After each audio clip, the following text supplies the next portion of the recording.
اعوذ باللہ من الشیطان الرجیم، بسم اللہ الرحمن الرحیم۔ من جاء بالحسنۃ فلہ خیر منہا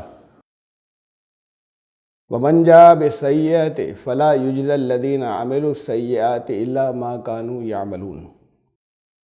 سورہ القصص 28ویں سورت ختم ہو رہی ہے اور 4 آیات اس کی ہیں، اور اس کے بعد 29ویں سورت سورہ العنکبوت شروع ہو رہی ہے آج۔ 2-3 آیات اس کی، اور ادھر شروع ہو رہا ہے آیت نمبر 84 سے 84 سے سورہ القصص کے۔ جو بھلائی لے کر آیا، حسنات لے کر آیا، تو وہ اس کو اس سے بڑھ کر بدلہ دیا جائے گا، اور جس کے ساتھ برائیاں ہوں گی، جو اس حالت میں آئے گا، تو جو برائیاں اس نے کی تھیں اس کے برابر ہی اس کو بدلہ ملے گا۔ جو بھی وہ عمل کرتے تھے انہی کے برابر بدلہ ملے گا۔ اس سے پہلے آیت نمبر 83 بھی دیکھ لیں، سلسلہ کلام کے لیے، کنٹینیوٹی کے لیے، کہ اور پہلے قارون کا ذکر چل رہا تھا کہ زمین میں اس نے دوسروں کی دولت سمیٹ رکھی تھی، اور بہت سے لوگ اس پر للچاتے تھے، پھر انجام اس کا اچھا نہیں ہوا۔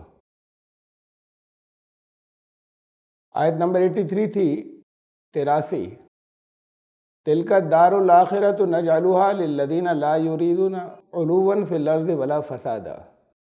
انجام جو ہوتا ہے وہ جو لوگ زمین میں اپنی بڑائی نہیں کرتے ہیں، اور جو زمین میں فساد نہیں پھیلاتے ہیں، بیلنس اور توازن نہیں بگاڑتے ہیں، انجام آخر میں ان کا اچھا ہوتا ہے۔ وَالْعَاقِبَةُ لِلْمُتَّقِينَ، عاقبت آخرت کو بھی کہتے ہیں عام بولی کے اندر، عاقبت عام بولی میں انجام کو بھی کہتے ہیں۔ یہ عقب سے بنا ہے، عقب مانے پیچھے، پیٹھ، اسی سے لفظ تعاقب ہے، کہتے چور کا پولیس تعاقب کر رہی ہے، پیچھا کر رہی ہے۔ اعمال پیچھا کرتے ہیں، پیچھے لگے ہوئے ہوتے ہیں، اس اعمال کے ساتھ لگے ہونے سے جو آگے نتیجے سامنے آتے رہتے ہیں وہ عاقبت ہے۔ تو عاقبت یعنی اچھا انجام جو ہے وہ تقوی اختیار کرنے والوں کے لیے، زمین میں جنہوں نے فساد مچایا ان کے لیے نہیں۔ اور پھر وہ اس کے بعد ہے یہ آج کی آیت کے، اس کے بعد جب حساب ہوگا تو حساب میں اللہ کے اگر بالکل پیور انصاف نہیں ہے، بلکہ انصاف اللہ کا رحمت کے ساتھ میں ہے۔ من جاء بالحسنۃ فلہ خیر منہا، حسنات یا حسنہ ترجمہ ہم کرتے ہیں اچھائی، یہ لفظ حسن سے بنا ہے، ہاں بڑی ہے سین اور نون۔ حسن جو ہے وہ ان چیزوں میں ہوتا ہے جس میں نہ زیادتی ہو نہ کمی ہو۔ کسی خاکے میں، کسی چیز میں جب رنگ بھرا جائے، وہ باہر نکل جائے تو حسن ختم ہو جاتا ہے، اور باہر نہ نکلے لیکن اندر بھی اس کی کناروں تک نہیں پہنچے، جگہ جگہ چھوٹ جائے، تب بھی حسن نہیں ہوتا۔ تو جہاں بیلنس اور توازن اور سنتولن، پروپورشن ہوتا ہے، حسن وہاں ہوتا ہے۔ کسی بھی چیز کا جو بیلنس یا توازن ہوتا ہے، اس سے کچھ حصہ بڑا لمبا ہو جائے، کچھ حصہ بہت ذرا سا رہ جائے، تو وہ حسن ختم ہو جاتا ہے۔ اسی سے حسنات بنا ہے، یا حسن اچھا۔ اچھا وہ جو نہ صرف یہ کہ خود جو کچھ کر رہا ہے وہ ایسا متوازن ہو جو ہر ایک کہہ اٹھے کہ یہ تو اچھا ہے۔ خوبصورت چیز اور حسین چیز جس میں حسن ہوتا ہے، ہر ایک کہتا ہے کہ یہ خوبصورت ہے، وہ ہر ایک کو اچھی لگتی ہے۔ ایسے ہی حسن چیز وہ ہوتی ہے جو ہر ایک کو اچھی لگتی ہے، ہر ایک کہہ اٹھتا ہے کہ یہ اچھی۔ اس میں مسلمان ہونا بھی ضروری نہیں ہوتا، غیر مسلم بھی پکار اٹھے کہ یہ تو بہت اچھے ہیں۔ ایسے اعمال جسے دیکھ کر ہر ایک کہہ سکے کہ یہ تو اچھے ہیں، وہ حسن ہے۔ اور وہ تبھی ہوں گے جب اس بیلنس کا، اس توازن کا خیال رکھیں جو حدود خاکہ، جس میں رنگ بھرنا ہے، جس میں سے رنگ نہ باہر نہ نکل جائے اور رنگ اندر بھی نہیں رہ جائے۔ تو وہ خاکہ اور وہ حدود اور وہ سیمائیں، وہ لمٹس اللہ کی طے کی ہوئی، تب بہترین حسن ہوگا، توازن ہوگا۔ دنیا میں جتنی چیزیں اللہ نے بنائی وہ سب حسن ہیں، ان میں ایک توازن ہے، ایک پروپورشن ہے۔ انسان کا جسم، باڈی بھی ایک پروپورشن کے ساتھ میں اچھی لگتی ہے۔ کسی کی گردن غیر معمولی لمبی ہو جائے تو نہیں اچھی لگتی، لمبی گردن اچھی ہوتی ہے۔ ایسے ہی الگ الگ پروپورشن ہے اور توازن ہے مختلف جانوروں کے، کسی کی ٹانگیں غیر معمولی بڑی ہو جائیں، کسی کی گردن غیر معمولی بڑی ہو جائے۔ تعجب سے تو دیکھتے ہیں، حیرت سے تو دیکھتے ہیں، مختلف ہے، لیکن وہ حسن نہیں ہوتا۔ تو یہاں جتنی چیزیں، جو کچھ بھی اللہ نے بنایا وہ سب پروپورشنیٹ ہے، وہ ان سب کے اندر ایک سنتولن اور توازن ہے، اور وہ اچھی لگتی ہیں۔ تو ہر چیز حسین بنائی۔ حسن وہ ہے جو سب کو اچھا لگتا ہے، اسی کی طے کی ہوئی، وہ جو سب سے زیادہ کریٹر، جو جانتا ہے کہ توازن، بیلنس کیا ہونا چاہیے، اس کی جو مقرر کی ہوئی حدیں ہیں، ان میں ہی سب سے زیادہ حسن ہوگا، اس سے نہ آگے بڑھے نہ پیچھے۔ اور ویسے رہیں گے تو ہر ایک کو اچھا لگے گا۔ تو جو حسنات کے ساتھ میں آیا، جو ایسی بھلائیوں کے ساتھ میں آیا، تو اس کو اتنا ہی بدلہ نہیں ملے گا، اس سے زیادہ ملے گا۔ یہ انصاف رحمت کے ساتھ ہے۔ اور جس کا توازن، پروپورشن بگڑا ہوا، جیسے قارون تھا، اس سے پہلے چونکہ اس کا تذکرہ گزرا کہ اس نے لوگوں کا مال ہڑپ کر کے اکٹھا کیا ہوا تھا، تو جو کچھ بھی وہ عمل کرتے تھے اس کا انہیں جو بدلہ ملنا چاہیے برائی کا، بس اتنا ہی دیا جائے گا۔ تو یہ انصاف رحمت کے ساتھ ہے۔ دوسری جگہ فرمایا کہ 10 گنا ملے گا بھلائیوں کا۔ یہاں تو بتایا تھا بڑھا کر ملے گا، اسے بتایا کہ 10 گنا ملے گا۔ من جاء بالحسنۃ فلہ عشر امثالھا، جو کسی حسن کارانہ چیز کے ساتھ آیا، بھلائی کے ساتھ میں آیا، اس کو جتنا ملنا چاہیے، اس کا جتنا بدلہ ہوتا ہے، اس کا 10 گنا دیا جائے گا بھلائی کا۔ ومن جاء بالسیئۃ فلا یجزی الا مثلھا، اور جو برائی کے ساتھ آیا، برائی لے کر آیا، اس کو جتنا بدلہ ملنا چاہیے، اس برائی کے جتنے ریپرکشنز ہیں، جتنے اثرات مرتب ہوتے ہیں، بس اتنا ہی بدلہ ملے گا۔ وہم لا یظلمون، اللہ کے یہاں ظلم نہیں ہوگا، رحمت ہوگی، انصاف کے ساتھ بھی۔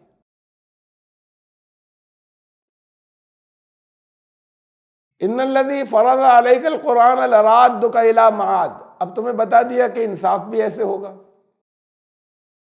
ایک ایک چیز گنی ہوئی ہوگی، ایک ایک چیز دکھا دی جائے گی، لیکن رحمت بھی ہوگی اللہ کے ساتھ میں۔ اس کے بعد پھر اب اس کا خیال رکھو کہ تمہارے اوپر قرآن فرض کیا گیا۔ حدود ساری، وہ جو سیمائیں ہیں جس سے کوئی بھلے کام ہوتے ہیں، جس سے حسن پیدا ہوتا ہے، وہ حدود، وہ سیمائیں، وہ لمٹ ساری قرآن نے بتا دیں گی، اور اس قرآن کو تمہارے اوپر فرض کر دیا گیا۔ ان الذی فرض علیک القرآن لرادک الی معاد، اور وہ لازماً تمہیں لوٹائے گا معاد کی طرف۔ معاد لفظ کے کئی معنی ہیں، اور ان کئی سب معنوں کے ساتھ میں اس پر غور کیجیے گا۔ معاد معنی واپس لوٹنے کی جگہ، معاد کے معنی آخری کنارہ وقت کا، معاد کے معنی انجام، آخری انجام، یہ مختلف معنی ہیں اس کے۔ جب یہ آیت نازل ہوئی تو فرسٹ ایڈریس ظاہر ہے کہ رسول اللہ صلی اللہ علیہ وسلم سے تھا، خطاب ان سے تھا، اب یہ آپ سے ہے۔ لوگ اس کی اکثر عام لوگ اس طرح کی ساری آیات کو صرف حضور صلی اللہ علیہ وسلم کے ساتھ میں خاص کر لیتے ہیں۔ کچھ آیات صرف یہودیوں کے لیے، کچھ آیات صرف عیسائیوں کے لیے، کچھ آیات صرف مشرکین کو کہا، اس وقت کے مشرکین بھی، مکے کے مشرکین، آج کے دور کے نہیں، صرف ان کو کہا گیا ہے، اور کچھ میں صرف رسول اللہ صلی اللہ علیہ وسلم کو خطاب ہے۔ قل هو اللہ احد، کہہ دو کہ وہ اللہ ایک ہے۔ اس میں بھی بریکٹ میں لکھ دیتے ہیں کہہ دو اے محمد کہ وہ اللہ ایک ہے، آپ مت کہیے گا، بریکٹ میں لکھ دیا اے محمد، تو یہ تو حکم صرف ان کے لیے ہو گیا، پھر کسی بریکٹ کی وہاں ضرورت نہیں، تو اسے اپنے آپ کو کیوں کاٹتے ہیں اس سے؟ ہر جگہ بریکٹ کے اندر قل کے آگے اے محمد کیوں لکھ دیتے ہیں؟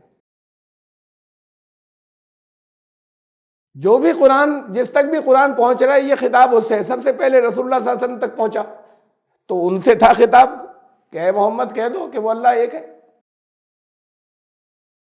جب یہ آیات آپ تک پہنچے کہ قل هو اللہ احد، کہہ دو کہ وہ اللہ ایک ہے، تو اب آپ سے کہا جا رہا ہے تم کہہ دو کہ وہ اللہ ایک ہے، تم کہو، تم آواز بلند کرو کہ وہ الہ وہ ایک ہی ہے۔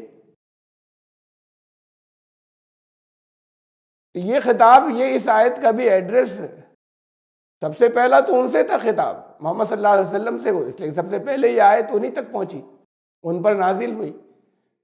اب جس تک بھی پہنچے ان سب کے لیے ہے، اور قرآن تو تمام عالم کے لیے، جن تک نہیں پہنچایا یہ ان کی ذمہ داری کہ کیوں نہیں پہنچایا۔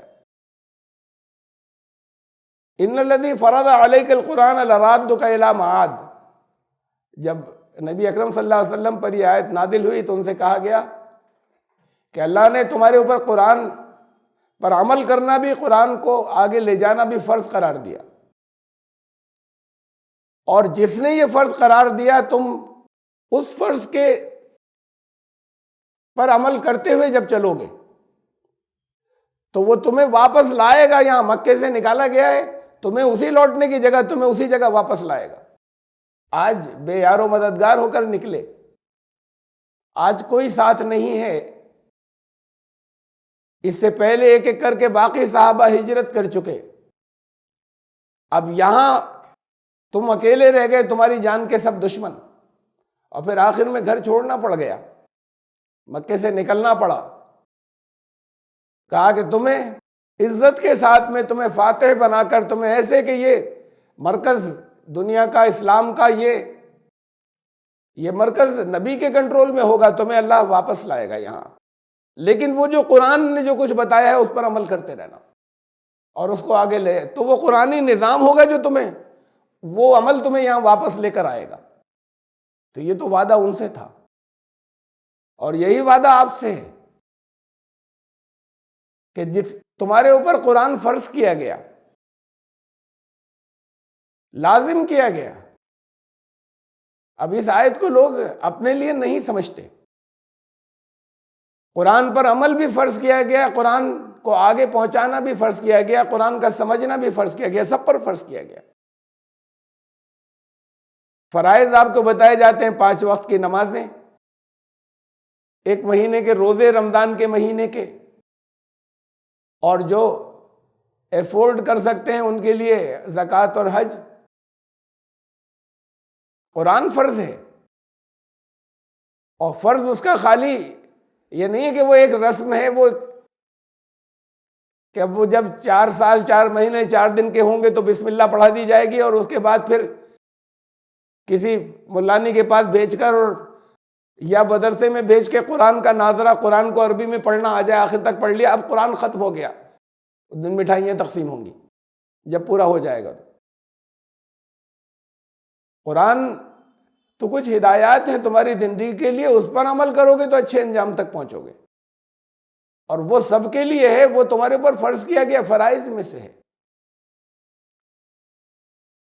تلاوت کرنا تو، یہ پڑھنا تو اس لیے ہوتا ہے کہ یہ جانے کہ اس میں کیا ہے، پڑھے بغیر نہیں جان سکتے، ورنہ اصل تو اس کو سمجھنا ہے کہ کیا کہا گیا، کیا ہدایات ہیں، کیا انسٹرکشنز ہیں، اور اسے پہنچانا ہے۔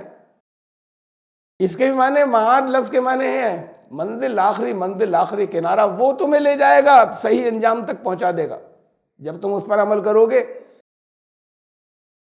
تو جس نے تمہارے اوپر قرآن فرض کیا وہی لے جائے گا تمہیں، اس کا قانون تمہیں لے جائے گا، آخری منزل تک لے جائے گا اگر تم اس فرض کو ادا کرو گے۔ قل ربی اعلم من جاء بالہدی، اب اس میں لوگ مخالفت کریں گے،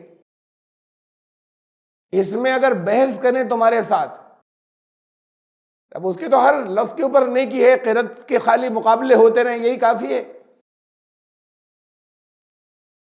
تو کہہ دینا کہ میرا رب جانتا ہے کہ صحیح کیا ہے اور غلط کیا ہے، وہی مجھے جو جانتا ہے وہی لے کر جائے گا، وہ جانتا ہے کہ کون صحیح راستے سے ہٹا ہوا ہے۔ ومن ہوا فی ضلال مبین، ضلال مبین، بالکل کلیئر کٹ راستہ صحیح کیا تھا اس سے ہٹ گئے۔ اگر کہیں ٹریفک کے چوراہے پر رولز آپ کو بتا دیے گئے، کہیں گاؤں کے رہنے والا کوئی ڈرائیونگ کرتا ہوا جا رہا ہو، شہر میں جہاں لال بتی ہو، ریڈ سگنل کو وہ جمپ کر جائے، اس پر نہ رکے، آگے بڑھ گئے، جاتے وقت بتا دیا تھا لال بتی پہ رکنا ہے، ریڈ سگنل پر، ذرا خیال رکھنا، وہاں سگنل بھی ہوتے ہیں شہر میں، اور تو اسے خوب یاد کرا دیا جائے، یاد رکھنا، وہ رٹتا ہوا چلا جائے، ریڈ سگنل پر رکنا ہے، لال بتی پہ رکنا ہے، اور کراس کر جائے، تو یہ رٹنے سے کام نہیں چلے گا، تو اس لیے تھا کہ یہ کرنا ہے، اس سے نہیں بچیں گے کہ لال بتی پہ رکنا، یہ رٹتے ہوئے آگے نکل جائیں۔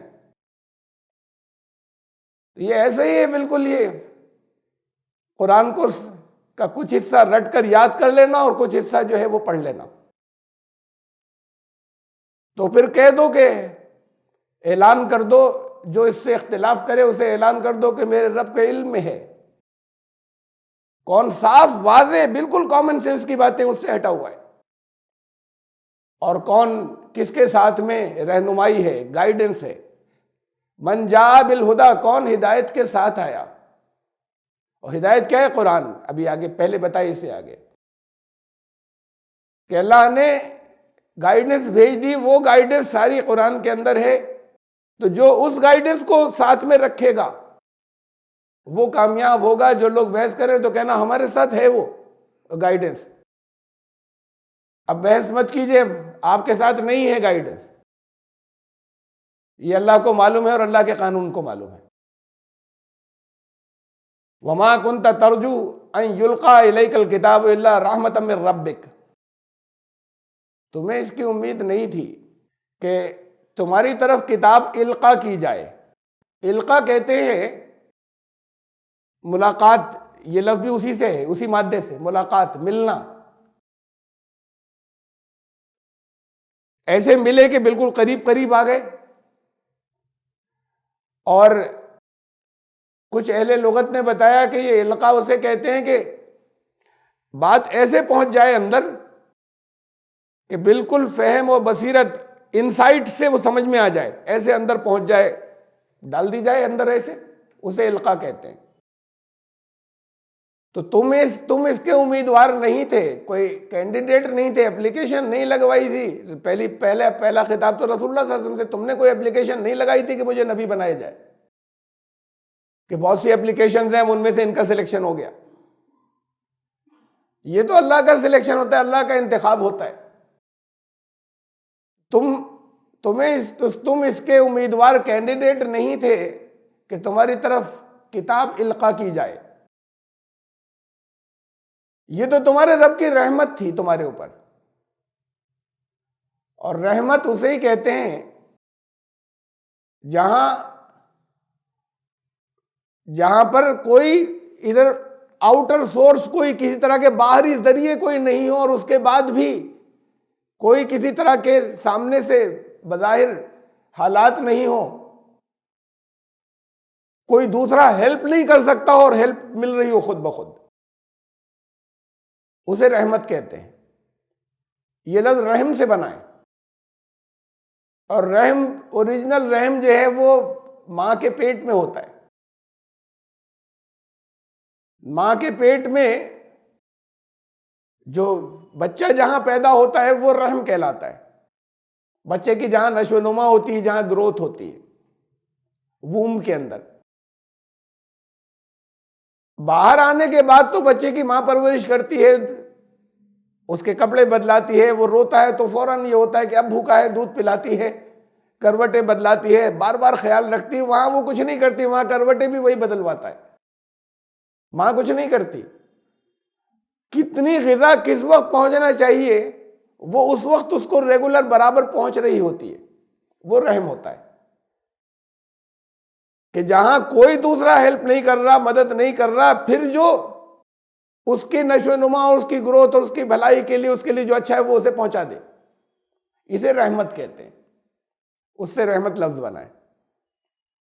تو یہ تمہارے رب کی طرف سے تمہارے اوپر رحمت تھی کہ تمہاری طرف کتاب القا کر دی۔ فَلَا تَكُونَنَّ ظَهِيرًا لِلْكَافِرِينَ۔ تو اب وہ لوگ کافر وہ ہوتے ہیں، کافر قرآن نے ان کو کہا ہے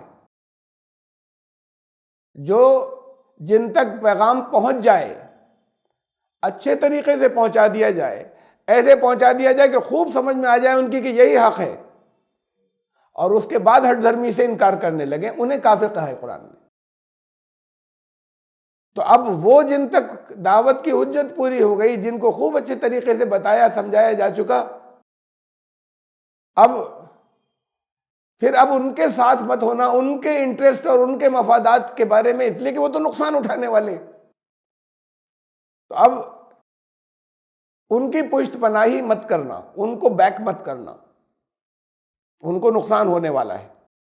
تمہارا کام وہاں تک ہے، اس کے بعد چھوڑ دو انہیں۔ وہ تمہارے مفاد کے پھر خلاف کام کر رہے ہیں، تمہارے پوری مسلمانوں کی پوری جماعت کے مفاد کے خلاف کام کر رہے ہیں، اگر اس کے بعد بھی مخالفت کر رہے ہیں، جب ان کی سمجھ میں آ جائے کہ سچ یہ اسی میں ان کا فائدہ تھا، ہم تو جائیں گے نقصان کی طرف، یہ بھی سمجھ لیا کہ فائدہ کس چیز میں تھا، اس کے بعد بھی وہ نقصان کی طرف جانا چاہتے ہیں اور نقصان پہنچانا چاہتے ہیں دوسروں کو۔ اب انسانی برادری کی حیثیت سے تمہاری محبت اور ہمدردی وہاں تک تھی جہاں تک اس کی سمجھ میں نہیں آیا تھا کہ نقصان اور نفع کا راستہ کون سا، نقصان کا راستہ کون سا۔ تمہارا سگا بھائی بھی ہو، جب کسی نقصان کی طرف جائے دل مچلتا ہے کہ اس کو نقصان نہیں ہونے، ایڈوائز کریں گے، مشورہ دیں گے، سمجھائیں گے، نہیں آ رہی سمجھ میں تو اور سمجھانے کی کوشش کریں گے، لیکن یہ معلوم ہو جائے کہ خوب سمجھ لیا، اور یہ خوب سمجھ لینے کے بعد بھی اچھے طریقے سے جانتا ہے، یہ اس کے بعد نہ صرف یہ کہ خود بھی نقصان اٹھا رہا ہے، یہ جو کچھ کر رہا ہے خود بھی نقصان، بلکہ ہم سب کو بھی برباد کرنے کے چکر میں، تو پھر اس سے تعلقات منقطع کر لیے جاتے ہیں، پھر رشتہ کٹ جاتا ہے کہ خود بھی یہ برباد ہونے کی طرف جا رہا ہے، جانتا ہے، سمجھتا ہے، سمجھا دیا گیا ہے، اور باقی کو بھی برباد کرنا چاہتا ہے، خود ہی برباد نہیں، دوسروں کو بھی، باقی گھر والوں کی بھی تباہی چاہتا ہے، اس کے بعد اس سے تعلق نہیں رکھا جاتا۔ تو ایسے ہی ان سے انسانی ہمدردی، سب ایک ماں باپ کی اولاد ہیں، سب اسی مالک کے پیدا کیے ہوئے ہیں، ان سے انسانی ہمدردی اس جگہ تک، وہاں تک ہے جہاں تک انہوں نے سمجھا نہیں، اور اس کے بعد وہ اپنے آپ کو ہلاک کرنا چاہتے ہوں اور دوسروں کی بھی ہلاکت چاہتے ہوں، تو پھر اب ان کی بیکنگ مت کرنا، اب وہ تو پھر نقصان اٹھانے والے، تم بھی ساتھ میں ان کے ساتھ میں سوار ہو گئے، تو تم بھی ساتھ میں اس تباہی کی طرف، اس تباہی کا شکار ہوئے بغیر نہیں رہو گے۔ یہ آیت پہلے رسول اللہ صلی اللہ علیہ وسلم پر نازل ہوئی تھی، اب خطاب آپ سے ہے۔ تمہیں اس کی امید نہیں تھی کہ قرآن تمہاری طرف القاء کیا جائے گا. القاء کا مطلب میں بتا چکا نا، ایسے اندر اتار دیا جائے گا کہ تم اندر سے بصیرت سے سمجھنے لگو اسے. تو اللہ کی رحمت ہے تمہارے اوپر کہ تمہیں ایسے سمجھا دیا گیا، ایسے اندر اتارا جانے لگا جیسے اس کو تم اپنی عقل کی آنکھوں سے دیکھ رہے ہو. اس میں کوئی تمہارا استحقاق نہیں تھا، تمہارا حق نہیں تھا. یہ اللہ کی رحمت ہے، اس نے دل میں ڈالا کہ ہم قرآن سے جڑ جائیں. ہمارے لیے یہ ضروری ہے. تمہارے اوپر اس کے معنی کھولے چیزیں، جب تم نے غور و فکر کیا، تمہارا استحقاق نہیں تھا، اس نے کیا. تمہاری اللہ کی رحمت ہے، تمہیں سلیکٹ کر لیا. بہت بڑی بھیڑ ہے، اس کو سلیکشن نہیں ہوا، تمہارا ہوا. تو اب پھر اسی قرآن کا یہ حکم ہے کہ پہنچاؤ اسے، لوگوں تک بتاؤ. لیکن پھر جو اس درجے تک پہنچانا کہ کسی طریقے سے نقصان سے بچا لیں، لیکن جو اس کے بعد خود بھی نقصان کے پر اپنے تلا ہوا ہے اور دوسروں کو بھی نقصان پہنچانا چاہتا ہے، پھر اس سے راستہ تمہارا بدل جائے گا. پھر اسے سپورٹ، اس کے لیے تمہاری سپورٹ ختم ہو جائے گی. اس میں دونوں طرح کے لوگ ہیں. لفظ کافر سے دھوکہ نہ کھائیے گا، نہ کافر سے، نہ مومن سے، نہ مسلم سے. یہ خالی دنیا کے یہاں ظاہری قانون تک ہے مفتی صاحب کے لیے، کہ جو اپنے آپ کو کہے کہ میں مسلمان ہوں، اس کے ساتھ قانونی فیصلہ ویسے ہی کریے گا. جو یہ اعلان نہیں کرے کہ میں مسلمان ہوں، اس کے ساتھ قانونی فیصلہ ویسے ہی کیجیے گا. کوئی سوال کرنے آئے کہ بھئی نکاح کر سکتے ہیں نہیں کر سکتے ہیں، فلاں سے وراثت میں حصہ ملے گا نہیں ملے گا، تو جو جیسا اعلان کر رہا ہے سامنے سے میں نظر آ رہا ہے، اس کے ساتھ فیصلہ ویسے ہی کیجیے گا. یہ تو صرف زبانی اعلان پر ہے. یہاں کے سسٹم اور نظم کے لیے اللہ جانتا ہے کس کے اندر ایمان ہے اور کس پر نہیں ہے، کس میں نہیں ہے، کس نے اپنے آپ کو سرنڈر کر دیا ہے اور کون صرف زبانی اپنے آپ کو کہتا ہے کہ ہم مسلم ہیں. کون وہ ہے کہ جس کے بارے میں لوگوں کو نہیں معلوم لیکن اس کا دل تڑپتا ہے اور ایمان اس کے دل میں بسا ہوا ہے. یہ فیصلے اللہ کیا ہوں گے. قرآن نے اس کی بہت مثالیں دی ہیں. ان لوگوں کا بھی بہت پاس کیا ہے جو سامنے سے نمازیں نہیں پڑھ رہے لیکن پھنسے ہوئے اس ماحول کے اندر کہ جہاں دل ان کے تڑپتے تھے. ان کی وجہ سے کعبے کو آزاد نہیں ہونے دیا. کہا کہ یہ کچھ لوگ ختم ہو جائیں گے، مارے جائیں گے، اس لیے تم واپس جاؤ سن 6 ہجری کے اندر، ورنہ ابھی فتح ہو جاتی، ابھی فیصلہ کر چکا دیا جاتا. خفیہ ایمان والے ہیں ابھی مکے میں کچھ پھنسے ہوئے. فرعون کے ساتھ میں تھا، فرعون کے دربار میں ایک تھا، سورہ مومن میں اس کا تذکرہ ہے 2.5 رکوع تک. اس کی بہت فضیلت بیان کی گئی ہے. آل فرعون میں سے تھا. حضرت موسیٰ علیہ السلام کا ڈیفنس کرتا رہتا تھا. جب ان کے لیے منصوبے بنتے تھے ان کو قتل کرنے کے تو ان کو وہ سیبوٹیج کرتا رہتا تھا. دربار کے لوگوں کو دعوت بھی دیتا رہتا تھا، بتاتا رہتا تھا توحید اور آخرت کی سب باتیں، لیکن چھپا ہوا خفیہ مسلم تھا، خفیہ مومن تھا. یکتم ایمان، اپنے ایمان کو چھپائے ہوئے تھا. اب کیا مجبوریاں تھی اس کی وہ اللہ کو معلوم ہے. وہ انہی میں سے تھا، فرعون کے گھر والوں میں سے تھا. اس کی فضیلت اتنی ہے کہ قرآن کے 2.5 رکوع میں اس کا تذکرہ ہے، اس ایک آدمی کا. تو تمہیں نہیں معلوم کہ اللہ کے فیصلے کیسے ہوں گے. یہاں کی یہ ظاہر کی بات جو ہے وہ الگ ہے. تم اس بات کی اپنی کوشش کرتے چلے جاؤ کہ جو نقصان پہنچانے پر تل گئے ہیں، اس میں صرف کافر لفظ کے اندر یعنی انکار کرنے والے کے اندر صرف وہ نہیں ہے یہاں جو قانونی طور پر سامنے سے مسلمان نہیں ہے، وہ کافر. وہ جو قرآنی نظام کی مخالفت کرتے ہوں، ان کے انکار کرنے والے جو اس پر ڈٹے ہوئے ہوں، وہ جو اللہ کے کلام کے پیرلل لاتے ہوں اور اس کے اوپر ڈٹے ہوئے ہوں، اس کے متوازی دوسری چیزیں لاتے ہوں، اسی کے برابر ہیں سب دوسری اور بھی بہت سی چیزیں، وہ سب وہ ہیں جو اس انکار کرنے والے ہیں اور اس انکار کے برے انجام سامنے یہاں دنیا میں بھی آ جائیں گے، بات کو تو ملیں گے. تو ان کی سپورٹ سے ہٹ جانا، ایک حد تک تم سمجھا سکتے ہو، جب سمجھ میں آ جائے تو پھر ان کی سپورٹ سے ہٹ جانا، جب تک نہیں سمجھ میں آئے تمہارا کام ہے کوشش کیے چلے جانا، ورنہ یہاں پر تمہارے سامنے آ جائیں گے انجام، اور جب آ جائیں گے تو تم بھی ملوث ہوگے، تمہیں بچایا جائے گا جب تم ان کی بیکنگ پر نہیں ہوگے۔ ہم تو ان کو بتا چکے تھے ہم اس راستے پر نہیں ہیں۔ بہت نقصانات ہوتے ہیں جب یہ بتا دیا جائے کہ تمہاری حدیں کیا ہیں، انہیں تم کراس کرنے لگو۔ دین کی حدود وہ ہے جو قرآن نے بتائیں، جب انہیں کراس کرنے لگو گے اور اس کے پیرلل اپنی عقل سے دنیا کے بنائے ہوئے قانون لاؤ، اور چاہے اللہ کے نام پر دوسری اور بہت سی چیزیں وہ لاؤ جو اتنی مستند نہیں ہیں، اور ان کو قرآن کے مقابلے پر رکھ کر نظام چلاؤ گے، نقصان ہوں گے، یہی دنیا میں ہوں گے۔ تو پھر تم ان کے سپورٹر مت بننا۔ وَلَا يَصُدُّنَّكَ عَنْ آيَاتِ اللَّهِ بَعْدَ إِذْ أُنزِلَتْ إِلَيْكَ، اور جب آیات اللہ کی تمہاری طرف نازل ہو چکی، یہ بھی آپ سے بھی کہا جا رہا ہے، رسول اللہ صلی اللہ علیہ وسلم تو کہا گیا ہے تمہاری طرف بھیجی جا چکی، آپ کو بھیجی گئی رسول اللہ صلی اللہ علیہ وسلم کی معرفت۔ رسول اللہ صلی اللہ علیہ وسلم کو بھی ڈائریکٹ اللہ سے نہیں اتری تھی، وہاں بھی جو تخلیق اول کے زینے سے حضرت جبریل کے ذریعے سے پھر رسول اللہ صلی اللہ علیہ وسلم تک پہنچا، اب رسول اللہ صلی اللہ علیہ وسلم سے آپ تک پہنچا، یہ سب نزول ہے۔ تو جب اللہ کی آیات جو ہے تمہاری طرف بھیجی جا چکی، تمہاری طرف نازل کی جا چکی، اس کے بعد پھر وہ لوگ تمہیں اس راستے سے نہیں ہٹا دیں کہ تم کوئی کمپرومائز کر لو، کسی طرح کی مفاہمت کر لو، ان جو اس نظام کے اندر دوسرے نظاموں کو شریک کرتے ہیں۔ وَادْعُ إِلَىٰ رَبِّكَ، تمہارا کام اپنے رب کی طرف بلانا ہے، اپنے رب کی طرف دعوت، تم وہ کیے چلے جاؤ۔ تمہارے رب کی طرف سے جو آیات نازل ہوئی ہیں تم اسے پہلے نمبر پر اسے فائنل اتھارٹی بناتے چلے جاؤ، آخری حکم اسے بناتے چلے جاؤ۔ وَلَا تَكُونَنَّ مِنَ الْمُشْرِكِينَ، اور وہ جو شرک کرنے والے ہیں، اس کے ساتھ ملاوٹ کرنے والے ہیں، جو آخری اتھارٹی بے بھی بہت سی چیزوں کو ساتھ رکھتے ہیں، وہ چاہے وہ لوگ ہو جو یہاں غیر مسلم کہلاتے ہیں، وہ چاہے وہ لوگ ہو جو یہاں مسلمان کہلاتے ہیں۔ شرک تو بہت طرح کا ہے، میں بہت مرتبہ سمجھا چکا ہوں۔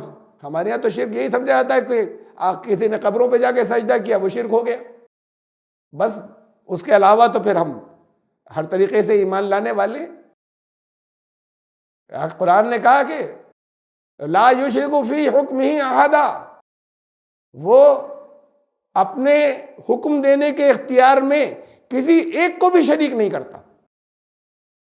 اب نبی بھی جو حکم دیں گے، نبی بھی شریک نہیں ہے، نبی بھی جو حکم آپ کو دیں گے وہ اللہ کے دیے ہوئے حکم کی تشریح ہوگا، ایکسپلینیشن ہوگا، اس پر جو اللہ نے حکم دیا اس پر کیسے عمل کرو وہ ہوگا حکم۔ اپنی طرف سے کوئی ایسا حکم نہیں دیں گے جو اللہ کے دیے ہوئے حکم سے ٹکرا جائے، اس کے پیرلل آ جائے، اس کے برابر آ جائے۔ اوریجنل قانون، فائنل اتھارٹی صرف اللہ کی، نبی کی بھی نہیں۔ نبی دنیا تک پہنچانے کے لیے تھے اور اس کو ایکسپلین کرنے کے لیے تھے، اس کو ماڈل بن کر اس پر چل کر دکھانے کے لیے تھے۔ تو ان کے احکامات مانو اس لیے کہ وہ ایکسپلین کریں گے، اپنے عمل سے سمجھائیں گے تمہیں، لیکن وہ جو اللہ کا حکم ہے اسے سمجھائیں گے، اپنی طرف سے نیا حکم نہیں دیں گے ایسا جو پیرلل ہو جائے، کہا کہ یہ قانون بنانے کا اختیار آخری یہ صرف اللہ کا۔ قانون کا ایکسپلینیشن ہے، قانون کی تشریح ہے نبی کی، اسی قانون کے تحت یہ تم کیسے عمل کرو اس کی سب کلازز جو ہے وہ پیغمبر طے کرتے ہیں۔ اوریجنل کلاز پہلی دفعہ آخر وہ اللہ کی طرف سے۔ ولا یشرکو، شریک نہیں کرتا، یہ بھی شرک لفظ آ گیا۔ اب اگر چاہے وہ دنیا والوں کے بنائے ہوئے قانون ہو، اگر اللہ کے قانون سے ٹکراتے ہیں اور تم خوشی خوشی اس کے اوپر راضی ہو اور اس کو بڑھاوا دے رہے ہو، ساتھ میں سپورٹ بھی کر رہے ہو، تو یہ شرک ہو گیا۔ اگر ایسی چیزیں تم لے کر آتے ہو جو اللہ کا دیا ہوا قانون، جو اللہ نے نازل فرمایا ہے، جو اس کے پیرلل آ جاتی ہیں، اس کے برابر آ جاتی ہیں، اس کے متوازی آ جاتی ہیں۔ پیرلل و برابر کوئی کب آتا ہے؟ صاحب آپ کیپٹن ہیں اس ٹیم کے، میں بھی کیپٹن ہوں، ارے دو کیپٹن کیسے ہو جائیں گے؟ کیپٹن ایک ہوگا، دوسرا یہ تو ہو سکتا ہے کہ نائب کپتان ہو، وائس کیپٹن، کیپٹن دو نہیں ہوں گے۔ ٹیم کے دو کیپٹن ہوں گے تو چڑچڑ ہو جائیں گے۔ جو یہ اس کے اندر یہ تو صرف ایک سے چلے گا، جو اللہ نے نازل فرما دیا پھر دوسرا اس کے انڈر میں رہ کر اس پر عمل کرائے گا اسی کے تحت۔ اب آپ ایک اسی کے پیرلل ایک کچھ اور بھی لے آئیں ساتھ میں، اور پھر کہیں اور خالی اتنا ہی نہیں بلکہ اس کے آرڈر سے اس کے آرڈر کو کینسل کر دیں، جو کچھ اور آپ متوازی برابر میں لے آئے کہ یہ رسول اللہ صلی اللہ علیہ وسلم نے فرمایا ہے، اس سے قرآن کی فلاں آیت کینسل ہو، منسوخ۔ یہ تو ایسا ہوا جیسے وائس کیپٹن نائب کپتان کے آرڈرز کو کینسل کر دے رہے، کپتان کی بات نہیں ہے، کہا تھا کپتان نے ضرور کہا تھا، لیکن اب میں کہہ رہا ہوں وہ بات کینسل۔ نعوذ باللہ رسول اللہ صلی اللہ علیہ وسلم اپنی زندگی میں کبھی ایک لفظ بھی یہ نہیں نکالا کہ قرآن کی کوئی آیت کینسل یا منسوخ ہو گئی، ملتا ہی نہیں کہیں۔ یہ بات کے لوگ غور و فکر کر کے قرآن کی آیات کو کینسل کر رہے ہیں، منسوخ کر رہے ہیں۔ رسول اللہ صلی اللہ علیہ وسلم نے یہ لفظ نہیں بولا قرآن کی فلاں فلاں آیت کینسل منسوخ۔ یہ کون بتائے گا کہ اگر منسوخ ہوتی، اگر اللہ نے اپنی اس قرآن کی پچھلی کتابوں کی کچھ چیزیں منسوخ کی جو شریعت کی تھیں انہیں منسوخ کیا کہ یہ اب آخری شریعت یہ ہے، پچھلی اللہ ہی کی آیات تھی وہ بھی، لیکن اب سب کے لیے آ گیا قانون، تو وہ پچھلا قانون جو تھا وہ کمپریہنسو جامع سب کے لیے نہیں تھا، ایک قوم کے لیے تھا، اس لیے کہ اس دور میں وہیں تک پہنچ سکتا تھا، ساری دنیا کو پہنچ نہیں سکتا تھا، اس لیے ان کی رعایت خالی رکھی تھی۔ اب جو قانون ہے وہ ہمیشہ کے لیے آ گیا، اب اس سے پچھلا قانون کینسل ہو گیا، منسوخ ہو گیا۔ یہ تو کہا تھا قرآن نے کہ ہم جب پچھلی کچھ بھی منسوخ کرتے ہیں، جب اپنی آیتوں میں سے، وہ بھی اللہ کی آیات تھیں جو توریت میں آئیں، وہ بھی اللہ کی آیات تھیں جو انجیل میں آئیں، ہم ان میں سے کچھ بھی منسوخ کرتے ہیں یا کھو جاتی ہیں، یعنی غائب ہو جاتی ہیں، یہ لوگوں کے ذہنوں سے بھلا دی کہ اوریجنل کیا تھی۔ جب لوگوں نے پچھلی کچھ چیزیں غائب کر دیں، کھو دیں، تو ذہنوں سے بھی لوگوں کے نکل گئی۔ کہا کہ جب ذہنوں سے بھی لوگوں کے نکل گئی، لوگ بھول گئے، ہمارے قانون نے بھلا دی، یا تھی موجود اور ہم نے کینسل منسوخ کر دی، اب بڑا قانون آئے گا، تو پھر جو چیزیں بھلا دی انہیں تو ہم انہی جیسی واپس لاتے ہیں، اور جو چیزیں کینسل اور منسوخ کر دیں ان سے بہتر لاتے ہیں۔ یہ کہا تھا قرآن نے، ما ننسخ من آیت او ننسیہا نأتی بخیر منہا او مثلہا۔ ہم جب بھی کسی اپنی پچھلی آیتوں کو منسوخ کرتے ہیں یا بھلا دیتے ہیں تو جنہیں منسوخ کرتے ہیں ان سے بہتر لاتے ہیں، جنہیں کینسل کرتے ہیں، اور جو بھول جاتے ہیں انہیں واپس جیسی پھر لاتے ہیں جو لوگوں نے کھو دی تھی۔ تو یہ اللہ کا قانون ہے، یہ قرآن کی شکل میں آ گیا۔ اب قرآن کی کوئی آیت جو ہمیشہ قانون ہے یہ منسوخ نہیں ہوئی، منسوخ کہاں سے کر رہے ہو؟ کون اعلان کرے گا؟ اگر ہوتی کتاب یہ اللہ نے نازل کی تھی، لیکن اب بات کو ایک اور آیت نازل ہوئی ہے، پچھلی والی اللہ نے منسوخ کر دی، یہ کون بتائے گا؟ یہ تو پیغمبر بتائیں گے نا، رسول بتائیں گے، یہ کون طے کرے گا؟ آپ نے سمجھا نہیں، مطلب دونوں کے کہہ رہے ہیں، دونوں ایک دوسرے کے خلاف پڑھ رہی ہیں، اس لیے جو بات کو آئی اس سے پہلی والی منسوخ، مطلب نہیں سمجھا تھا آپ نے، دونوں کا مفہوم نہیں سمجھا تھا آپ نے، اور اعلان کر دیا کہ منسوخ۔ یہ تو رسول اللہ صلی اللہ علیہ وسلم کہتے ہیں منسوخ۔ مثلا اگر یہ کہا کہ نشے کی حالت میں نماز کے پاس مت جانا، جب لا تقربوا الصلاۃ وانتم سکارا، جب نشہ ہو تو نماز کے پاس مت جانا، تو نشہ کرنے کی اجازت تھوڑی دی تھی، لیکن بہت سے لوگ اب بھی حرام ہے لیکن کرتے ہیں، بہت جانتے ہوئے، ایمان والے بہت سے جانتے ہیں حرام ہے پھر بھی کر لیتے ہیں نشہ کا، جب تک نشہ نہیں اترے نماز کے پاس مت جانا۔ منسوخ کہاں سے ہو گئی؟ بات کوئی آیا کہ نشہ تو حرام ہے، اس وقت تک یہ اعلان نہیں ہوا تھا واضح طور پر، کہ یہ شیطانی کام ہے، اس سے بچنا، نشے سے۔ فَاجْتَنِبُوهُ رِجْسٌ مِّنْ عَمَلِ الشَّيْطَانِ، یہ شیطان کی ناپاکیوں میں سے ایک ناپاکی ہے، اب اسے تمہیں بالکل چھوڑ دینا ہے۔ تو اس سے پہلے یہ تھوڑی کہا تھا جائز ہے، اب کہا اس سے وہ آیت منسوخ کے نشے کی حالت میں نماز کے پاس مت جانا۔ ارے آج بھی باقی ہے، اگر کسی کو نشہ ہو تو اس حالت میں نماز نہیں پڑھ سکتا۔ تو یہ تو آپ نے سمجھا نہیں تھا، آپ سمجھ رہے تھے اللہ کی آیات ٹکراتی ہیں، اللہ کی آیات نہیں ٹکراتی ہیں ایک دوسرے سے، اور قرآن نے کہا کہ یہ تو اللہ کا کلام ہونے کا ایک ثبوت ہے کہ اس کی آیات ایک دوسرے سے ٹکراتی نہیں ہیں۔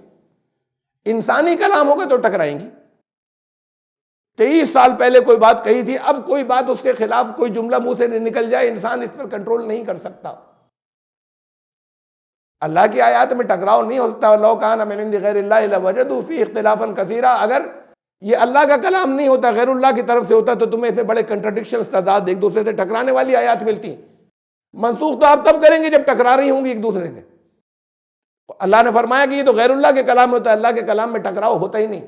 اور پھر نبی کی بات اللہ کی بات سے ٹکرا جائے کہ اب آپ حدیث کے نام پہ کوئی بات پیش کریں گے کہ اس سے قرآن کی آیت کینسل، اللہ کے کلام ہی سے کی کسی آیت سے اللہ کا کلام کا دوسرا حصہ کینسل نہیں ہو سکتا۔ نبی کے تو سوال ہی پیدا نہیں ہوتا، اور پھر نبی نے کبھی کہا بھی نہیں، اپنی عقل سے سمجھ رہے ہیں اسے کہ نبی صلی اللہ علیہ وسلم نے اسے منسوخ کر دیا، انہوں نے قرآن کی کسی آیت کے بارے میں یہ نہیں فرمایا۔ تو اب کوئی اگر پیرلل کھڑا کرتا ہے، کوئی متوازی لاتا ہے، تو تم ان مشرکین میں سے مت ہو جانا، یہ بھی شرک ہے۔ یہ آخری اتھارٹی صرف اللہ کا حق ہے اور اللہ کے کلام کا حق ہے، فائنل اتھارٹی بننا، اس کے برابر کوئی نہیں آئے گا، اس کے تحت آئیں گے، اس کے انڈر میں آ کر ہمیں تفصیلات ملیں گی نبی صلی اللہ علیہ وسلم سے، اور اس پر عمل کرنا لازم ہے، اسے چھوڑ نہیں دینا ہے۔ تو تم پھر ان لوگوں کے سپورٹر بھی مت بننا، اب تمہاری طرف جب پہنچ چکا اللہ کا کلام تو اس کے پیرلل بھی مت رکھنا، ورنہ شرک ہو جائے گا، تم ان میں سے مت ہونا۔ وَلَا تَدْعُ مَعَ اللَّهِ إِلَٰهًا آخر، اور یہ اللہ کے ساتھ دوسرے الہ نہیں بن جائیں، انہیں مت پکارنے لگنا، انہیں مت آواز دینا۔ دوسرے الہ پھر یہ تو آتا ہی رہتا ہے، پورے قرآن شریف کے اندر ہے، اور میں بہت مرتبہ بتا چکا کہ الہ خالی پوجیہ کو نہیں کہتے، کہ جیسے جس کے آگے سر ماتھا ٹیک دیا جائے فزیکلی سامنے سے، بس اسے کہتے ہیں الہ، جس کی پوجا کی جائے۔ الہ تو کہتے ہیں وہ جو ٹوٹل آخر مالک اور مختار ہے، جس کی سوورنٹی ہے، جس کو آخری طور پر قانون بنانے کا حق ہے، اور نہ صرف حق ہے بلکہ اسی کے پاس پاور ہے، اسی کی حکومت ہے، اس کے آگے اس کے سوا کسی کے سامنے جھکا بھی نہ جائے۔ جب حکومت اسی کی ہے اور قانون بھی اسی کا ہے تو کیسے جھک جاؤ گے؟ یہ سب چیزیں الہ کے اندر ہیں۔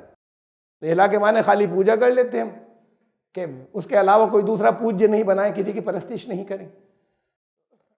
وَلَا تَدْعُ مَعَ اللَّهِ إِلَٰهًا آخر، تو اس میں قانون بھی آتا ہے کہ اس کے اللہ کے ساتھ میں کوئی دوسرا اور پیرلل جو ہے وہ اس کا حکم نہیں چلے گا، اس کی پاور نہیں چلے گی، کسی اور کو مت بنانا۔ لا الہ الا ہو، ایک اللہ کے سوا کوئی دوسرا الہ نہیں ہے۔ کل شیء ہالک الا وجہ، اس لیے کہ تو سیدھی سی ہے کہ بہت سامنے کی دلیل ہے، وہی باقی رہے گا، باقی سب کو ختم ہو جانا ہے۔ کل شیء، کچھ بھی نہیں بچے گا۔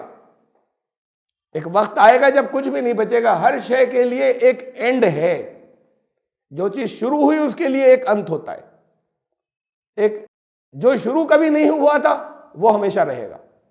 ہر شے کو ختم ہو جانا ہے الا وجہہ۔ اب لفظی ترجمہ ہم کریں تو اس کا ترجمہ لفظی ہوتا ہے سوائے اس کے چہرے کے، وجہ کہتے ہیں فیس کو، چہرے کو، سوائے اس کے چہرے کے۔ ہمارے یہاں کچھ لوگ ایسے ہیں جو کہتے ہیں قرآن کا صرف ہم لٹرل لفظی ترجمہ لیں گے، کہیں کسی جگہ کوئی معنی یا مراد نہیں لیں گے، کسی محاورے کی زبان کو ہم نہیں سمجھنا چاہتے۔ قرآن لٹریری کلام ہے، بہت اونچے درجے کا ادبی کلام ہے۔ ادبی کلام کے اندر مثالیں بھی ہوتی ہیں، استعارے بھی ہوتے ہیں، تشبیہیں بھی ہوتی ہیں۔ یہ سمجھدار آدمی کے سمجھنے کا کیا کام ہے کہ کہاں پر میرا دل باغ باغ ہو گیا، تو کوئی وہ باغ اور پھول اور چمن، اس محاورے کا مطلب کیا ہے، یہ تو پھر سمجھدار آدمی جانتا ہے۔ اب اللہ کے الفاظ کے اندر جو ہے وہ بالکل ایسے الفاظ ہوں گے جیسے 8ویں کلاس کے بچے کے ہوتے ہیں، تو اس کے بہت اونچے درجے کا ادبی لٹریری کلام ہے، اس میں سب چیزیں ہوں گی اور ہیں، تمہیں اپنی عقل سے سمجھنا ہے۔ اب وہ کہتے ہیں کہ نہیں، جو لفظ جہاں آ گیا ہم مانیں گے کہ یہ ہے، اللہ کا ایک چہرہ بھی ہے، اللہ کی پنڈلیاں بھی ہیں، اللہ کے ہاتھ بھی ہیں۔ اب کیسے ہیں یہ ہم نہیں جانتے، لیکن جب قرآن نے کہا اللہ کے ہاتھ، فلاں پر تو اللہ کا ہاتھ ہے، ید اللہ فوق ایدیہم، ان پر، ان لوگوں پر جنہوں نے اللہ کے نظام کا ساتھ دیا، اللہ کا ہاتھ ہے، تو کہا پھر اللہ کا ہاتھ بھی ہوتا ہے، دیکھیے کہا تھا بھی ایسی ہے۔ اینما تولوا فثم وجہ اللہ، تم جدھر بھی پلٹو گے ادھر اللہ کا چہرہ ہے، وجہ اللہ۔ تو انہوں نے کہا نہیں، اللہ کا ایک چہرہ بھی ہوتا ہے، قرآن کہہ رہا ہے، کیسا ہوتا ہے یہ ہم نہیں کہہ سکتے، کیفیت نہیں جانتے، نیچر اس کے نہیں جانتے، لیکن ہوتا ہے۔ اب ایسے لوگ بھی ہمارے یہاں اس پر ضد کرتے ہیں۔ اب اس آیت کو بھی رکھیے ان کے سامنے، ایک دن وہ آئے گا، ہر چیز فنا ہو جائے گی، بس اللہ کا چہرہ رہے گا، یعنی اگر اللہ کا چہرہ بھی ہے، ہاتھ بھی ہے، گھٹنے بھی ہیں، پیر بھی ہیں، تو وہ تو سب ختم ہو جائیں گے، خالی چہرہ گھومتا رہے گا، بس اللہ کا بھی باقی جسم کی چیزیں ختم ہو جائیں گی۔ یہی تو کہا پھر، اگر لفظی ہے آپ مانے لیں گے تو بس اللہ کا چہرہ بچے گا۔ استغفر اللہ۔ جو اللہ کا چہرہ مانتا ہو کہ ہوتے ہیں، وہ پھر اس آیت پہ بھی کے بارے میں تو بتایا کہ ہم لفظوں سے نہیں ہٹیں گے، ایک دن وہ آئے گا جب صرف اللہ کا چہرہ رہ جائے گا۔ اب جیسے کسی کی باقی باڈی فنا ہو گئی، اب چہرہ رہ گیا بس، تو اللہ کے ہاتھ بھی فنا ہو جائیں گے۔ قرآن میں ہے اللہ ید اللہ، اللہ کا ہاتھ ان پر ہے، یعنی اللہ کی سپورٹ، اللہ کی تائید ان کے ساتھ ہے، اللہ کی رحمت ان کے ساتھ میں ہے، اللہ کی مدد ان کے ساتھ میں ہے، اسے کہتے ہیں اللہ کا ہاتھ ان پر ہے۔ اگر نہیں، ہاتھ بھی ہوتے ہیں، پنڈلی بھی ہوتی ہے، گھٹنا بھی ہوتا ہے، پیر بھی ہوتے ہیں، اللہ کے چہرہ بھی ہوتا ہے۔ تو اب یہ اس آیت میں تو یہ کہہ دیا سب کچھ ختم ہو جائے گا، بس چہرہ رہے گا، تو اللہ کے ہاتھ بھی نعوذ باللہ فنا ہو جائیں گے، گھٹنا بھی فنا ہو جائے گا، پیر بھی فنا ہو جائیں گے، اور سب کچھ بس چہرہ خالی ایک اللہ کا بچے گا ایک دن۔ کیسی کیسی باتیں کرتے ہیں، اور کس کس جگہ تک باتیں آ جاتی ہیں جہاں ہم خالی عقل کو ہٹا دیتے ہیں، ساتھ میں سے درمیان سے ہٹ جاتے ہیں۔ قرآن نے کہا تمہیں دی، عقل کے پیچھے خالی مت چلنا، رہنمائی یہ ہے، اس رہنمائی کو بھی عقل سے ہی سمجھنا ہوگا۔ اور وہ اتنا کامن سینس تمہیں دیا ہے کہ دنیا کا ہر انسان سمجھ لے گا، سوائے اس کے جو سمجھنا نہیں چاہے، ورنہ ہر ایک سمجھ لے گا۔ ہر شے ایک دن ختم ہو جائے گی، صرف اللہ کی ذات بچے گی، صرف ان کے سوا کوئی نہیں بچے گا۔ تو اس لیے جو ہمیشہ سے ہے، جو ہمیشہ رہے گا، قانون اس کا چلے گا، آخری حکم اس کا ہوگا۔ فنا ہو جانے والوں کے قانون اس کا مقابلہ نہیں کر سکتے۔ لہ الحکم، آ گئی وہی بات، اسی کا حکم۔ اس کے بہت، اس میں سب آ جاتا ہے لفظ حکم میں، حکم، حکومت، قانون، اتھارٹی، کہا کہ بس یہ سب کچھ جو ہے وہ اسی کے لیے ہے۔ وَإِلَيْهِ تُرْجَعُونَ، اسی کے قانون کی طرف تمہیں لوٹنا ہے، لوٹایا جائے گا، اس کی طرف لوٹایا جائے گا، مطلب اسی کے قانون کا تمہیں سامنا کرنا ہوگا، اسی کے قانون کی طرف تمہیں واپس پھیرا جائے گا۔ ابھی نہیں تمہیں معلوم، لیکن جو کچھ کرتے چلے جا رہے ہو وہ تمہیں ادھر اس کے قانون کا سامنا کرنے کی طرف وہ چیزیں تمہیں لیتی چلی جا رہی ہیں، تمہارے اعمال ہیں۔ چور چوری کرتا ہے تو نہیں سمجھتا کہ پکڑا جائے گا، پھر اور کی، پھر اور کی، پھر اور کی، ایک دن پہنچ گیا جیل۔ وہ پہلی چوری بھی اسے جیل کی طرف ہی لے کر جا رہی تھی، اسے معلوم نہیں تھا۔ پھر اسے سب قبول والیا کتنی کی تھی، چوریاں کتنی کی تھی، سب قبول لیا، سب پچھلا مال بھی برآمد ہو گیا، سب کی سزا مل گئی، وہ خالی آخری کی نہیں ملی، سب کی مل گئی۔ تو وہ پہلی چوری بھی اس کو جیل کی طرف لے کر جا رہی تھی، اس کی ہر چوری وہ سمجھ نہیں رہا تھا، اس کی ہر چوری جس دن پکڑ گیا اس دن وہ پچھلے بھی کھل گئے۔ یہاں تو کچھ چھپ جائیں گے پچھلے، وہ جہاں سب ریکارڈنگ، لائیو ریکارڈنگ جاری ہے، وہاں کچھ بھی نہیں چھپے گا۔ تو یہ ہر قدم مجرم کا اس کو جیل کی طرف لے کر جا رہا ہے، اللہ کے قانون کی گرفت میں ہر قدم لے کر جا رہا ہے لگاتار۔ تمہیں اس کی طرف لوٹنا ہے کا مطلب تمہیں اسی کے کا سامنا کرنا ہے، اسی کے انصاف کا سامنا کرنا ہے، اسی کے قانون کا سامنا کرنا ہے۔ ہو جائے گا ایک دن، ابھی ہر قدم پر تمہیں رزلٹ نہیں مل رہا۔ کہا، فرمایا اللہ نے اپنے کلام میں کہ اگر ہم کسی ہر غلطی کی سزا اسی وقت دینے لگتے، کوئی بچتا ہی نہیں یہاں زمین پر، اسی وقت سب فنا ہو چکے ہوتے۔ اگر اسی وقت ہم سزا دینے لگ جاتے، ہم موقع دیتے ہیں کہ لوگ توبہ کر لیں، واپس آ جائیں، پچھلے غلطیوں کی تلافی کر لیں، اس کا موقع دیے چلے جاتے، ایک وقت آئے گا پھر سارا حساب ہو جائے گا۔ اسی کے قانون کی طرف تمہاری واپسی ہے۔ اور پھر اگلی سورہ شروع ہوئی، الف لام میم، یہ سورہ العنکبوت، بسم اللہ الرحمن الرحیم۔ الف لام میم، اس کا تو بہت تفصیلات گزر چکی، اس لیے اس کی تشریح میں نہیں کر رہا، شروع سے آتی چلی آئی ہیں، بہت سی آیات میں حروف مقطعات آ چکے۔ احسب الناس ان یترکوا ان یقولوا آمنا وہم لا یفتنون، ہم صرف ترجمہ پڑھ لیتے ہیں ان دو آیات کا، آیت نمبر 3 تک، اور پھر اس میں بہت کچھ ہے غور کرنے کے لیے ان آیات کے اندر۔ ابھی پہلے تو سلسلہ کلام دیکھ لیجئے، ایسا نہیں ہے، قرآن کی کوئی دو آیات ایسی نہیں ہے جو ایک دوسرے سے کٹی ہوئی ہوں، اور قرآن کی کوئی دو صورتیں بھی ایسی نہیں جو ایک دوسرے سے کٹی ہوں، بالکل یہ ایک الگ ایک افسانہ لکھا ہوا تھا. یہ افسانہ جو ہے وہ کسی ہل اسٹیشن کی سیر کے اوپر تھا، اور ایک دوسرا افسانہ تھا، یہ افسانہ جو ہے وہ پچھلے لوگوں کے پہلے جو گزر گئے وہ ہٹلر کے دور کی ان کے حالات کے اوپر تھا. ایسا نہیں ہے قرآن کے اندر. قرآن کی ہر صورت جو ہے وہ پچھلی صورت سے جڑی ہوئی ایک مضمون ہے لگاتار جو چل رہا ہے.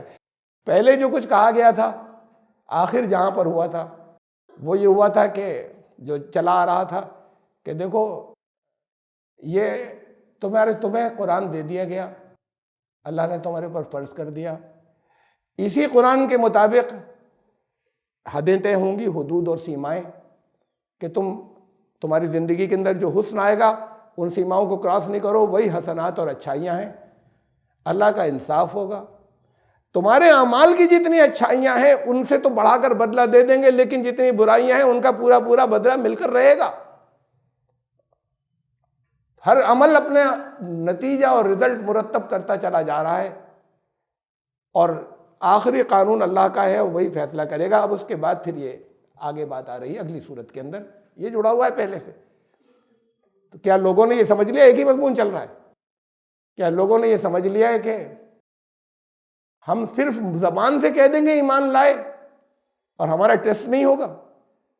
یہ تو عمل بتائیں گے، وہ سارا ریکارڈ ہوگا، پھر یہی ٹیسٹ ہے. ٹیسٹ نہیں دینا پڑے گا، منہ سے کہہ دیا کہ ہم مانتے ہیں اس کلاس کے بعد، انٹر کے بعد بی اے میں ہم نے ساری انٹر کی جتنی باتیں کتابیں تھیں سب مان لی، تو اب آپ کو پھر داخلہ مل جائے گا بی اے میں. یہ کہنے سے کہ میں نے جتنی باتیں انٹر کلاس کی کتاب کی کورس میں تھی سب مانی، اب خوش ہو گئے کہ سب مان لی نا، کسی سے اختلاف تو نہیں کر؟ نہیں صاحب کسی سے اختلاف نہیں، جائیے بی اے میں ایڈمیشن ہو گیا آپ کا. ارے ٹیسٹ دینا ہوگا، آپ ثابت کریے، دکھائیے پہلے. ایسے کیسے آپ کو ایڈمیشن مل جائے گا؟ پہلے ٹیسٹ ہوگا آپ کا. تو یہاں یہ کہا کہ ایسے چھوڑا نہیں جائے گا. لوگوں نے ایسا سمجھ رکھا ہے، جو جب تمہارے اوپر قرآن فرض کیا گیا ہے، جب اللہ کے قانون کی طرف تمہیں لوٹنا ہے، واپس جانا ہے، تو تمہارے اعمال طے کریں گے کہ تم کرتے کیا رہے تھے. اس میں بہت کچھ ہے، ابھی انشاءاللہ پھر، اور اس کے بعد آیت سے ریلیٹڈ صرف ترجمہ سن لیں. اگلی آیت کا ترجمہ وَلَقَدْ فَتَنَّا الَّذِينَ مِن قَبْلِهِمْ فَلَيَعْلَمَنَّ اللَّهُ الَّذِينَ صَدَقُوا وَلَيَعْلَمَنَّ الْكَاذِبِينَ. یہ اگلی آیت ہے. اس کے بعد کہ اس سے پہلے بھی جن لوگوں نے کہا کہ ہم ایمان لائے، ہم نے ٹیسٹ ہی لیا، اور پھر ٹیسٹ تو بڑا پورے طریقے سے فائنل ٹیسٹ دینا ہوتا ہے، اس میں کوئی چھوٹتا نہیں. اس لیے سارے کورس کا ہوتا ہے وہ، یہ ایسا نہیں ہوتا کہیں بھی رینڈم کہیں سے کچھ آ جائے گا. تو اس سے پہلے بھی جنہوں نے کہا کہ ہم ایمان لائے تو ہم نے ٹیسٹ لیا، اور اس ٹیسٹ سے ہمیں یہ دیکھنا ہے، وہ ٹیسٹ ثابت کرے گا کہ کون سچے ہیں کون جھوٹے اس دعوے میں کہ ہم ایمان لائے. وہ ایگزام جو ہے وہ امتحان ثابت کرے گا کہ کون یہ کہتا ہے کہ ہم نے سب پڑھ لیا تھا، ہم سب کو مانتے ہیں، پچھلی چیزوں کو، پچھلے کلاس کی، پچھلے کورس کی، ہم انٹر کی سب چیزوں کو مانتے ہیں اور سب کو جانتے ہیں. اب یہ ٹیسٹ طے کرے گا کون سچا ہے کون جھوٹا.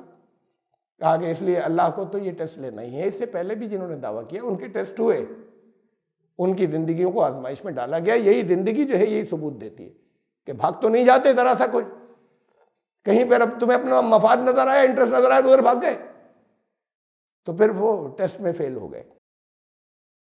اب ہم سورہ العنکبوت کی آیات جو ہیں وہ اس کو اثر نو نئے سرے سے پہلی آیت سے غور کریں گے انشاءاللہ.